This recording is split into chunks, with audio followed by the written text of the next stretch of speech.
Hey guys, this Kriti Sharma. Welcome back to my channel creative learning. बच्चों, आज हम जो चैप्टर पढ़ने वाले हैं वो है द नेकलेस।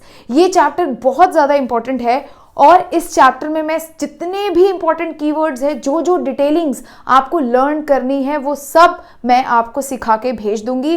क्योंकि देखो, आपके पास एक्सट्रैक्ट बेस्ड क्वेश्चंस आते हैं, उसी हिसाब से मैं एम्फेसाइज करती हूँ कि कौन सी चीज़ें कितनी इंपॉर्टेंट है, एनसीईआरटी की कौन सी डिटेलिंग, कौन से वर्ड आप लोगों को याद करने हैं, वो सारा हम आज सीखते हैं। और जब जब कीवर्ड्स बताऊंगी, प्लीज कमेंट सेक्शन में साथ साथ में कीवर्ड्स लिखते जाना। और मैंने पूरे फर्स्ट फ्लाइट बुक की लेक्चर्स ऑलरेडी पोस्ट कर दिए, वो भी आप देख सकते हो। स्टार्ट करते हैं ये चैप्टर जिसका नाम है द नेकलेस। इस चैप्टर में होगा क्या? इसमें एक इंट्रोडक्शन आपको दे रखा है कि नेकलेस चैप्टर में माटिल्डा करके एक लड़की होती है जिसकी शादी हो जाती है एक मिडिल क्लास फैमिली में। उसका जो हस्बैंड होता है वो क्लर्क होता है।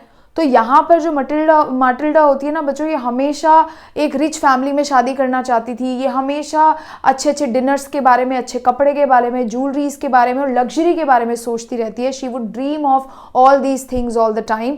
और ऐसे ही एक बार किसी पार्टी के लिए इन लोगों को इन्विटेशन आता है जिसके लिए ये अपने फ्रेंड का नेकलेस बोरो करती है जो बहुत रिच होती है, ठीक है। और बाद में इससे वो डायमंड नेकलेस खो जाता है और उसके बाद स्टोरी में लास्ट में क्या होता है वो सब हम समझेंगे।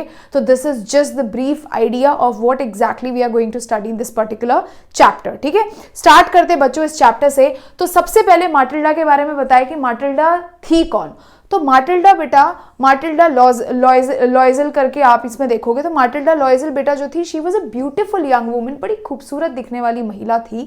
And she was born into a middle class family. She was very pretty, very beautiful and born in the middle class family। Middle class family में उसका बर्थ हुआ था। अब उसकी जो फैमिली थी ना, वो डाउरी अफोर्ड नहीं कर पाई। हर फैमिली कुडंट अफोर्ड डाउरी। इस वजह से उसको क्या करना पड़ा, एक क्लर्क के साथ शादी करनी पड़ी, जो कहाँ पे क्लर्क था, बोर्ड ऑफ एजुकेशन में। So he was clerk, his husband was clerk in the board of education. And why he married that man, क्यों उसने उसके साथ शादी करी? Because her family, she was poor and her family could not arrange the dowry or could not afford the dowry. तो इस वजह से इसको कलर के साथ शादी करनी पड़ी, जिस वजह से शी वॉज वेरी अनहैप्पी। तो बहुत ज्यादा नाखुश थी अपनी शादी से ये। तो इसे ऐसा लगता था कि she deserved a rich and luxurious life. इसको लगता था कि वो डिजर्व करती है क्या, rich and luxurious life. But reality क्या है, रियलिटी क्या है कि she belonged to a poor family and she had to marry a middle class person। Why? Because her family couldn't afford a dowry। तो इसे क्या लगता था, ये तो रिच और लग्जूरियस लाइफ क्या करती है, डिजर्व करती है। और हर टाइम क्या करती थी, फ्रस्ट्रेटेड रहा करती थी। क्यों? अपने स्मॉल अपार्टमेंट से और अपने सिंपल फूड से। So most of the time she was just frustrated अपने स्मॉल अपार्टमेंट से, अपने सिंपल फूड से। ऐसे ही करते करते बच्चों इसे ऐसा लगता था कि इसके पास कोई फैंसी क्लोथ्स नहीं है, ज्वेलरीज नहीं है। और ये इसकी एक फ्रेंड होती थी who was very rich. Her name was madam Forestier. Madam Forestier वो बहुत ज़्यादा रिच लेडी थी, एफ्लुएंट लेडी थी। तो ये मैडम फॉरेस्टियर जो इसकी फ्रेंड थी, वेल्दी स्कूल फ्रेंड थी इसकी, उससे भी मिलने नहीं जाती थी। Why? Because she was so rich. And जब भी ये उससे मिलने जाती थी, it always made her feel miserable. वो हमेशा मिजरेबल, बुरा फील करती थी। और जब भी वो मिलके आती थी, she would cry for days, मतलब बहुत दिनों तक केवल रोती रहती थी। Why? Comparing her life with madam Forestier, ठीक है। इसमें आप याद रखना कि माटिल्डा एक ब्यूटीफुल गर्ल थी and she was born in a middle class and she was born in a middle class family। she wanted to live a luxurious life। उसे लगता था she deserved a luxurious और rich life। but eventually हुआ क्या, she had to marry a clerk who was clerk in education, board of education. Why? Because her family could not afford the dowry, इसलिए इसको शादी करनी पड़ी थी।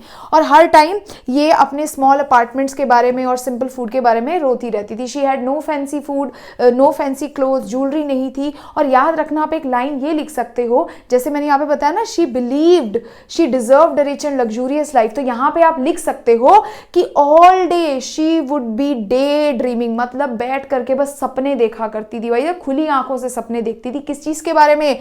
About luxurious houses, महंगे घरों के बारे में। डेंटी डिनर्स मतलब elegant expensive dinners, elegant dresses and beautiful jewelleries. याद रखना। So most of the time she would just dream about, किस चीज़ के बारे में? Luxurious dinners, luxurious houses, dainty dinners, elegant dresses and beautiful jewellery. ये 4 चीज़ें याद रखना, ठीक है? इतनी सी बात आपको याद रखने वाली है कि मोस्ट ऑफ द टाइम वो क्या करती थी, केवल डे ड्रीम करती रहती थी लग्जूरियस हाउसेस के बारे में, डेंटी डिनर्स के बारे में, एलिगेंट ड्रेसेस के बारे में एंड ब्यूटीफुल ज्वेलरीज के बारे में। And she was not at all happy with her married life, ठीक है? आगे क्या होता है बेटा? ऑन वन डे, एक दिन क्या होता है कि उसके जो हस्बैंड होते हैं, जिनको हम मिस्टर लॉयजल करके बोलेंगे क्योंकि इनका कोई नेम चैप्टर में दिया नहीं है, तो मिस्टर लॉयजल क्या होते हैं, घर आते हैं, ही वॉज डिलाइटेड, मतलब बहुत ज़्यादा खुश होते हैं। तो he handed an envelope to madam Loisel, यानी वो माटिल्डा को एक एनवेलॉप हैंड ओवर करते हैं। अब माटिल्डा जैसी वो एनवेलॉप खोलती है तो शी रियलाइज्ड कि दैट कंटेन्ड एन इन्विटेशन, वो एक इन्विटेशन होता है। कहाँ का इन्विटेशन होता है? टू अ बॉल, एक पार्टी का इन्विटेशन होता है, जो कौन होस्ट कर रहा होता है? Minister of public instruction. So one day her husband came delighted, बहुत ज़्यादा खुश था, and he handed over an invitation to Matilda. And what was the invitation? The invitation was for a ball party, एक ball के लिए था। The invitation was for a ball, एक ball के लिए इन्विटेशन था, एक पार्टी के लिए इन्विटेशन था, which was being hosted by minister of public instruction. ये लोग उस पार्टी को होस्ट कर रहे थे। अब जैसे ही खुश होना, मतलब यहाँ पे अब माटिल्डा को खुश होना चाहिए था कि पार्टी है, लग्जरियस पार्टी है, बताया था ना, she would day dream about luxurious houses, deity dinners, बताया था ना आपको। ये देखो, डेंटी डिनर्स, तो यहाँ पे तो एक अच्छा लग्जूरियस डिनर ही होने वाला है, मिनिस्ट्री में बुलाया है। तो यहाँ पे she was not happy, she was sad, she was disappointed. वो सैड और डिसअपॉइंटेड थी, वो अपसेट थी, जिस वजह से उसका हस्बैंड शॉक हो गया। Mister Loisel was shock to see that, कि क्यों ऐसा शौक था? क्योंकि it was a rare honour, बहुत ही रेयर, हर किसी को इन्विटेशन नहीं मिला था। So it was a rare honour. याद रखना, कभी भी क्वेश्चन आए बोर्ड्स में आप लिख सकते हो कि she was unhappy but her husband was shock to see that. क्यों? क्योंकि it was a rare honour, हर किसी को ऑनर, हर किसी को मौका नहीं मिला था उस इन्विटेशन का, हर किसी को इन्विटेशन नहीं मिला था। तो शी बिकेम सैड, डिसअपॉइंटेड। अब जो लॉयजल होती है वो इन्फॉर्म करती है अपने हस्बैंड को कि मैं इसीलिए सैड हूँ क्योंकि I have no dress to wear on the party, मेरे पास तो पार्टी में पहनने के लिए I have no dress to wear for the occasion, कोई ड्रेस ही नहीं है, ठीक है? तो एक दिन क्या हुआ, उसका husband mister Loisel brought the invitation, और वो इन्विटेशन कहाँ का था? मिनिस्टर ऑफ पब्लिक इंस्ट्रक्शन में एक बॉल पार्टी के लिए। मतलब instead of being happy she became sad and disappointed. And what reason did she give? She said that she do not have any dress to wear on the occasion. उसको occasion में पहनने के लिए कोई भी ड्रेस नहीं है। और उन्होंने क्या बताया हमारे मिस्टर लॉयजल ने कि वो एक रेयर ऑनर है, यानी हर किसी को इनविटेशन नहीं मिला है। नाउ अब क्या होता है, लॉयजल उसके हस्बैंड, माटिल्डा के हस्बैंड उसको बोलते हैं, काम करो, tell me how much do you need to buy a new dress, तुम्हें नए कपड़े खरीदने के लिए कितने पैसे चाहिए? सो यहाँ पे माटिल्डा बोलती है, आई नीड 400 फ्रैंक्स। 400 फ्रैंक्स यानी फ्रांस करेंसी है, सो 400 फ्रैंक्स बोलती है। तो अब वो क्या करता है, उसे वो 400 फ्रैंक्स दे देता है ना। वो 400 फ्रैंक्स कैसे देता है बच्चों, क्योंकि वो भी इतना वेल टू डू तो होता नहीं है। So basically Mister Loisel was saving money, बहुत समय से ही वाज सेविंग मनी। क्यों सेव कर रहे थे? To buy a new gun, एक न्यू गन खरीदने के लिए। But he loved his wife so much, he cared for her so much that he handed over those money और he gave that money to Matilda. Matilda को वो पैसे दे देते हैं ताकि वो नई ड्रेस खरीद सके। अब यहाँ पे जो एम लॉयजल होते हैं ना बच्चों, वो क्या करते हैं, एक नई ड्रेस खरीद करके देते हैं और उसे नई ड्रेस मिल जाती है। बट फिर भी she was not happy. She has gotten the new dress but still she was feeling sad and she was sitting, मतलब बिल्कुल बैठी होती है एकदम अपसेट। अभी भी वो सोचते हैं कि यार you have gotten the new dress also, why are you still sad, तुम अभी भी सैड क्यों हो? तो यहाँ पे कभी क्वेश्चन आ जाएगा कि क्या सेक्रीफाइस किया था मिस्टर लॉयजल ने अपनी वाइफ के लिए। So he gave her 400 francs which he has been saving to buy a new gun, जो वो नई गन खरीदने के लिए सेव कर रहे थे। बट ही लव्ड और cared for his wife so much कि उन्होंने उसको वो पैसे एक ड्रेस खरीदने के लिए दे दिए। आगे देखते बच्चों, माटिल्डा did not have any jewellery. अब वो सैड क्यों है? ड्रेस आने के बाद भी why was she sad? She was sad because she said कि मेरे पास I have gotten a beautiful dress but I do not have any jewellery to wear with it. Typical लड़कियों वाली बातें चल रही यहाँ पर। तो कहती कि मेरे पास तो कोई ज्वेलरी ही नहीं है पहनने के लिए, and that made her feel upset, and that is why मैं अपसेट हूँ, क्योंकि इतनी रिच लोग आएंगे वहां पर and I do not want to look ordinary. तो इसमें आपके बुक में लाइन लिखी है, उसका हस्बैंड बोलता है कि what about garland of fresh flowers, कि फ्रेश फ्लावर्स का गार्लैंड पहन लो। तो शी सेड कि नहीं नहीं, वो मुझे चीप लग्जरीज नहीं चाहिए। तो क्या होता है यहाँ पर, उसके हस्बैंड उसको बोलते तुम एक काम करो, go to your friend, you should go to your friend. Friend कौन थी? Madam Forestier. याद आया? Who was she? Wealthy friend, बहुत वेल्दी थी, शी वाज एफ्लुएंट। तो उसके पास उसको भेजते कि तुम एक काम करो, गो टू मैडम फॉरेस्टियर और वहां से कुछ पैसे लेंड कर, वहां से एक कोई सी भी ज्वेलरी लेंड कर लो और आफ्टर द इवेंट उन्हें रिटर्न कर देना। Now she was very happy. जो लॉइजल होती है, माटिल्डा होती है, विजिट करती है अपने फ्रेंड के पास एंड आस्क हर कि if she could borrow her some jewellery, उसको कुछ ज्वेलरी बोरो कर सकती है कि नहीं। And she was a kind hearted lady. यहाँ पे जो मैडम फॉरेस्टियर होती है वो बोलती है कि ठीक है, definitely. So she showed her, opened her jewellery box, उसके आगे पूरे ज्वेलरी बॉक्स खोल देती है and allowed her to choose, और बोलती है choose whichever you like, you can choose, तुम्हें जो पसंद है तुम ले सकती हो। तो उसके बाद जो मैडम लॉइजल होती है यानी माटिल्डा होती है, उसकी नजर, her eyes fell on कहाँ पर? beautiful diamond necklace which was nestled in a black satin box। याद रखना, her eyes fell, कहाँ पे उसकी नजर पड़ती है?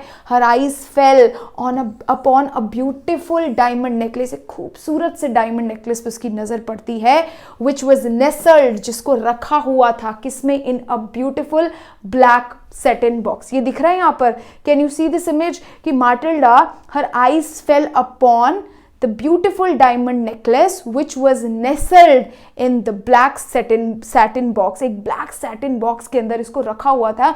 and when she saw that diamond necklace she was super duper excited, she felt really happy, she was overwhelmed with joy, खुश हो जाती है। अब यहाँ पे वो hesitate करती है, hesitatingly she asked if she could borrow it, कि मैं इसे ले सकती हूँ। तो माटिल्डा कहती है of course you can take this, तुम इसे ले लो, कोई बात नहीं। तो वो क्या हो जाती है, she took the necklace and went home and she is super duper excited, now she has a good dress and she also has a beautiful diamond necklace। दोनों चीजें उसके पास थी। तो क्या हुआ, हस्बैंड क्या सजेस्ट करते, go to madam Forestier, why to lend jewellery. When she went there she really liked क्या, a diamond necklace which was nestled in a black satin box. ठीक है, उसमें वो बहुत ज्यादा उसको पसंद करती है। आगे चलते, अब आता है बहुत इंपॉर्टेंट पार्ट चैप्टर का। ये इंपॉर्टेंट है बेटा, सीधा लाइन उठती है एनसीईआरटी की, at the ball माटिल्डा was a huge success. ये एग्जैक्ट लाइन आ जाती है, या फिर आ जाएगा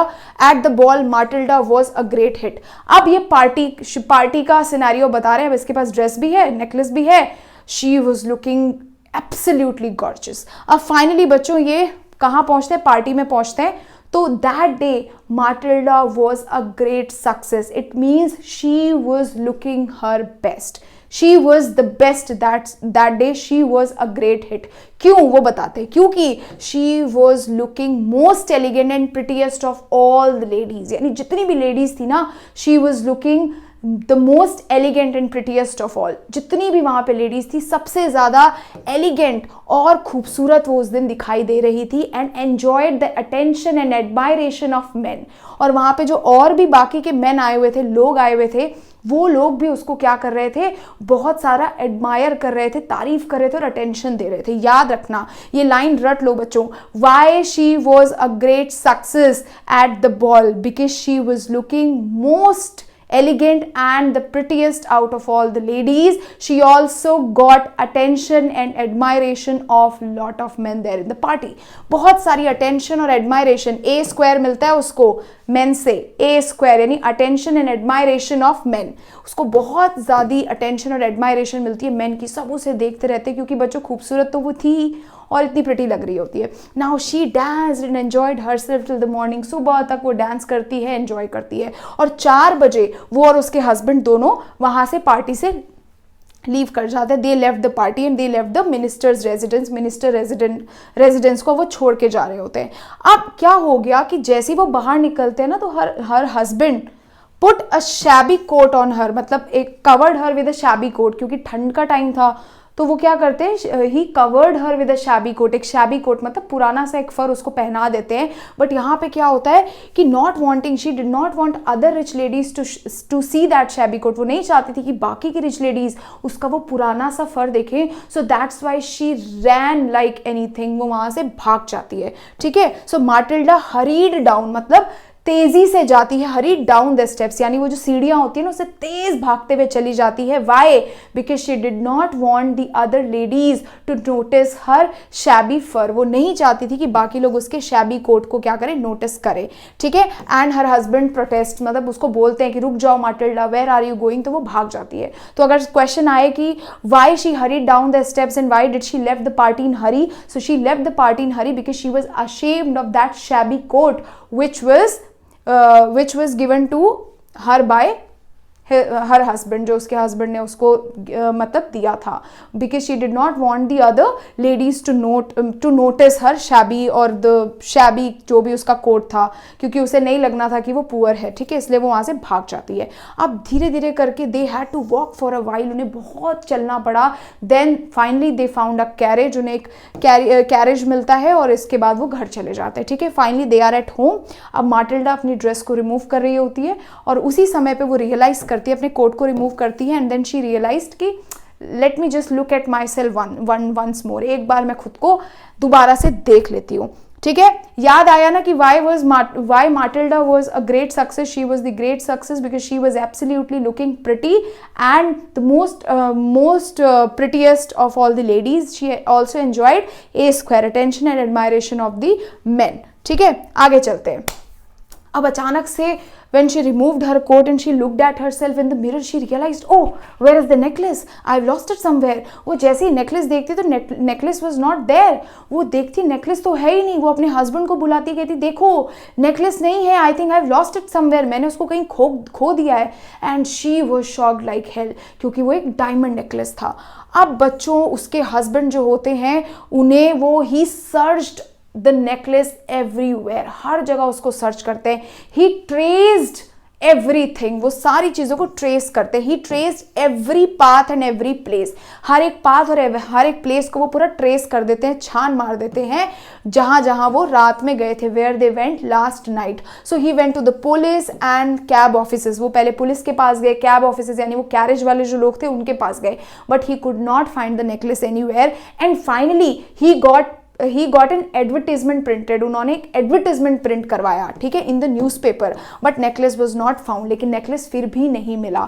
तो उन्होंने अपनी वाइफ को बोला तुम एक काम करो, तब तक तुम जो तुम्हारी फ्रेंड फॉरेस्टियर है यानी माटिल्डा मैडम फॉरेस्टियर है, please write a message to her, एक लेटर लिखो उनको और ये बताओ कि she would need some time, उन्हें कुछ टाइम चाहिए होगा। क्यों? क्योंकि उसका जो, ऐसे बोल दो कि जो नेकलेस है उसका क्लैस्प होता है बच्चों, हुक।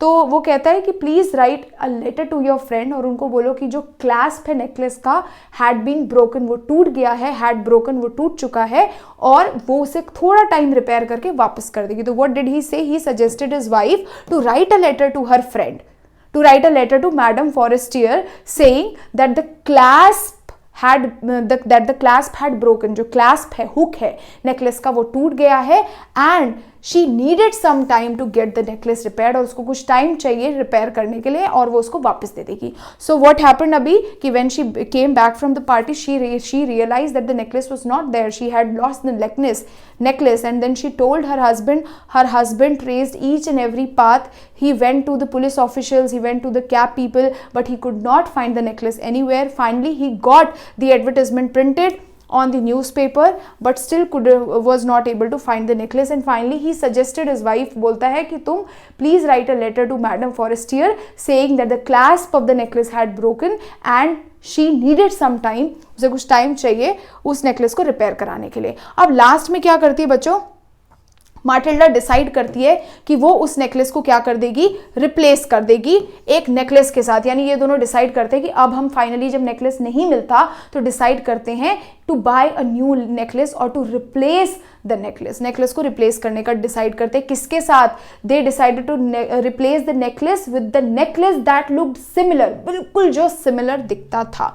तो हर हस्बैंड गेव हर, अब उन्होंने पास के शॉप में पता किया तो that was of 36,000 Franks. So her husband gave her 18,000 Franks. सोच सकते हो 400 फ्रैंक्स देने में बेचारे को इतनी परेशानी हो गई। So he gave 18,000 francs. And where did this money come from? So this money was given to him by his father और इनहेरिटेड बाय हिज फादर। तो उसको इनहेरिटेंस उसके फादर ने उसको दिए थे 18,000 francs. So he gave Matilda 18,000 francs and remaining 18,000 francs they took it as a loan. उन्होंने loan लिया रिमेनिंग अमाउंट और लोन लेकर के, and then they purchased a diamond necklace for 36,000 francs. 36,000 francs का उनको वो डायमंड नेकलेस देना पड़ा और फाइनली उन्होंने उस नेकलेस को मैडम फॉरेस्टियर को वापस कर दिया। अब नेकलेस तो उन्होंने ले लिया बेटा, उसके बाद उनकी लाइफ पूरी की पूरी डेस्पेयर में चली गई, यानी उनकी लाइफ ड्रास्टिकली चेंज हो गई। और यहां से जो मैं बातें बताऊंगी इन्हें दिमाग में बैठा लो और रट लो। तो उसके बाद आपके डायरेक्ट क्वेश्चन आएगा कि what happened to their lifestyle once they borrowed the money for the necklace, या फिर जैसे उन्होंने नेकलेस खरीदा, कुछ भी क्वेश्चन आ सकता है। तो क्या हुआ था याद रखना, buying the necklace bought the Loisels into poverty. वो पॉवर्टी में चले गए, दे गॉट पॉवर्टी स्ट्रिकन, बहुत गरीब हो गए। कैसे? Their life changed completely. क्या क्या होने लगा? स्पेशली किसके बारे में बात करें? माटिल्डा के बारे में, जो बोलती रहती मुझे लग्जरी ये चाहिए, लग्जरी वो चाहिए। फाइनली उसकी हाल देखो क्या हो जाएंगे। She had to do all the household chores, उसको सारे घर के काम करने पड़ते थे। Also turned away the maid, उसको मेड को भी वापस भेजना पड़ा because they had no money, उनके पास पैसे ही नहीं थे।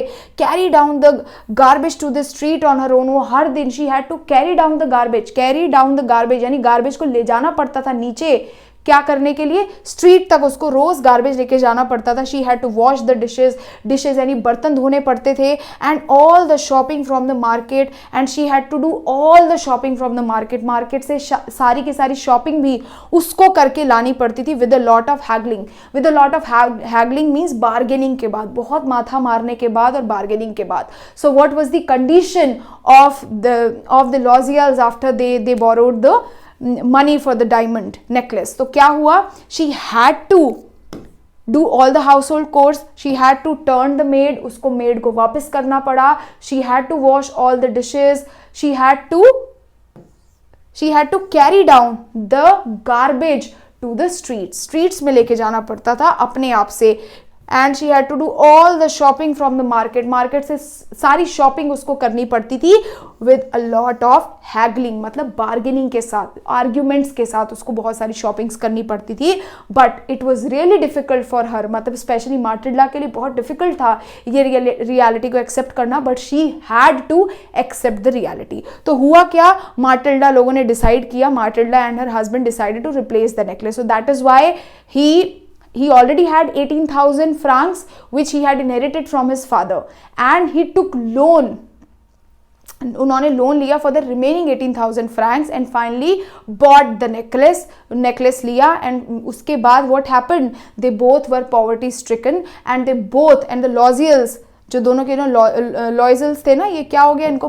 मतलब दे वेंट इनटू पॉवर्टी में चले गए। She had to do all the dishes, she had to turn away the maid, उसको मेड भी भेजनी पड़ी। She had to carry down the garbage into the street on her own, और बहुत सारी बातें जो मैंने यहाँ पे लिखी है याद कर लेना। It was very difficult for her to realize or to accept the reality, but she had to, उसे वो करना पड़ा। and on the top of everything, और इन सबसे सर्वोपरि, सबसे ऊपर क्या था? she lost her good looking face, उसकी जो ब्यूटी थी, she had lost her beauty, वो अपनी ब्यूटी खो देती है क्योंकि she had to work so hard। आगे देखते बच्चों क्या होता है। अब होता है फाइनली ट्रूथ रिवील होता है। अब क्या होता है? 10 साल लग जाते हैं। इट टुक देम 10 years उस लोन को देने के लिए, टू क्लियर देयर डेट्स, अपने डेट्स को क्लियर करने के लिए 10 साल लग जाते हैं। And after 10 years the debt was finally paid. And one day Matilda was walking, एक दिन माटिल्डा वॉक कर रही होती है रैंडमली, एंड वो किससे मिलती है? मैडम फॉरेस्टियर से। इस स्ट्रीट का नेम बेटा क्या है याद कर लेना और कमेंट सेक्शन में भी लिख देना। तो एक दिन वो वॉक कर रही होती है एक स्ट्रीट पर, finally she saw madam Forestier there, और अब वो सोचती है मैडम माटिल्डा सोचती है कि लेट मी कन्फेस, आज मैं मैडम फॉरेस्टियर से, अपनी फ्रेंड फॉरेस्टियर से कन्फेस करके रहूँगी कि हुआ क्या था। और जैसे ही वो उसको बोलती है कि excuse me Matilda how are you, तो वो मतलब फॉरेस्टियर कैसी हो, तो she did not recognise her, वो माटिल्डा को रिकग्नाइज ही नहीं करती। देन शी सेड कि आई एम माटिल्डा, मैं माटिल्डा हूँ।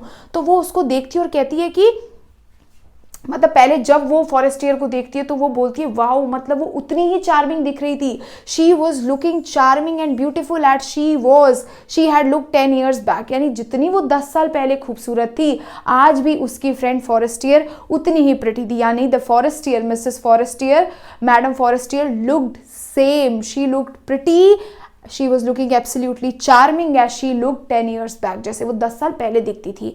बट जब now all the debts were paid off, तो माटिल्डा बोलती है कि वो सारी स्टोरी बताएगी। और जब मैडम फॉरेस्टियर को वो इन्फॉर्म करती है तो पहले तो बहुत शॉक हो जाती है उसको देख करके, वो Matilda, oh poor Matilda, she said poor Matilda, क्या हो गया, व्हाट हैपेंड टू यू, तुम ऐसी कैसे हो गई हो, because she couldn't recognise her at all. और बोलती है कि it all happened because of you, क्योंकि जब मेरे से वो नेकलेस खो गया था and we had to take loan, और उस वजह से आज फाइनली मैं तुम्हें ये कन्फेस कर रही हूँ। एंड देन वो उसको इन्फॉर्म करती है, oh poor Mathilde, that necklace was a fake necklace and it costed me only 500 francs। और आखिरी में बोलती है अरे वो तो एक नकली नेकलेस था और उसकी कीमत तो केवल 500 francs थी। तो तुम सोच सकते हो कितना शॉकिंग है। तो हुआ क्या, she saw madam Forestier one day and she thought of confessing everything to her. So she went to her, she couldn't recognise Matilda, why, because she was looking very poor, she was not that good looking now, because she had to do lot of hard work, बहुत सारा उसको काम करना पड़ता है, cleaning, washing, ये सब। And when she confessed कि she had lost her diamond necklace and that is why they had to take debt, मतलब लोन लेना पड़ा। तो यहाँ पे मैडम फॉरेस्टियर कहती है, oh poor Mathilde, that necklace was fake and it only costed 500 francs, केवल 500 francs का था वो तो। एंड वो बहुत ज़्यादा डिसअपॉइंट हो जाती है, शॉक्ड हो जाती है, और यहीं पे ये चैप्टर आपका खत्म हो जाता है। बात आती है सबसे सबसे सबसे ज़्यादा इंपॉर्टेंट चीज़ पे कि इस चैप्टर का थीम क्या है। थीम क्या है बेटा, कि primary theme of the necklace is greed and vanity are corrosive. याद कर लो, greed and vanity are corrosive. Greed मतलब लालच, वेनिटी मतलब होता है अपने आप को, अपनी ब्यूटी को बहुत ज़्यादा सोचना, अपने बारे में, अपनी ब्यूटी पे बहुत ज़्यादा क्या करना, इतराना, घमंड करना। सो दैट्स द मीनिंग कि greed and vanity are corrosive, ये दोनों चीज़ें बहुत कॉरोसिव होती है। अगर बेटा 1% ये याद नहीं रहा तो दूसरा आप ये भी लिख सकते हो कि ambition, greed and material possessions can lead to destruction. Destruction हो सकती है ambition, greed and material possessions. और तीसरा आप मतलब ये इन दोनों में से कोई भी लिखो, वैसे तो सारे भी लिख दो, कोई प्रॉब्लम नहीं है। और ये भी कि one must be content. Content का मतलब ये कंटेंट नहीं है जो हम बना रहे, कंटेंट मीन्स सेटिस्फाइड, इसका मतलब क्या होता है, सेटिस्फाइड। तो one must be content with what they have, जो उनके पास है उससे उन्हें संतुष्ट रहना चाहिए। क्या थीम है, थीम है कि excessive, how greed and vanity, कि how greed and vanity are corrosive. दूसरा ambition, greed and material possessions. And तीसरा one must be content of with what they have. Mathilde कैसी पर्सन है, she is never content, insecure, selfish, बहुत selfish है। बाकी सब आपको पता ही है, belong to a poor family, couldn't afford the dowry, that's why she had to marry a middle class man which used to work as a clerk in ministry of education. ठीक है, जो भी था वो, सॉरी मेरे को याद नहीं है। मिस्टर लॉयजल के बारे में क्या लिखोगे, बहुत ज़्यादा केयरिंग थे, लवेबल थे, बहुत ज़्यादा लविंग एंड सपोर्टिंग थे, एंड सेल्फ सेक्रीफाइसिंग। आपको बताया था ना incident, why he was self sacrificing, because he sacrificed his 4000 francs which he had been saving for gun, to buy a gun buy करने के लिए। और इसी के साथ आपका ये चैप्टर खत्म होता है। आई होप आपको ये चैप्टर समझ आया होगा। मैं मिलूंगी आपसे अगली वीडियो में। Till then thank you so much बच्चों एंड बाय बाय।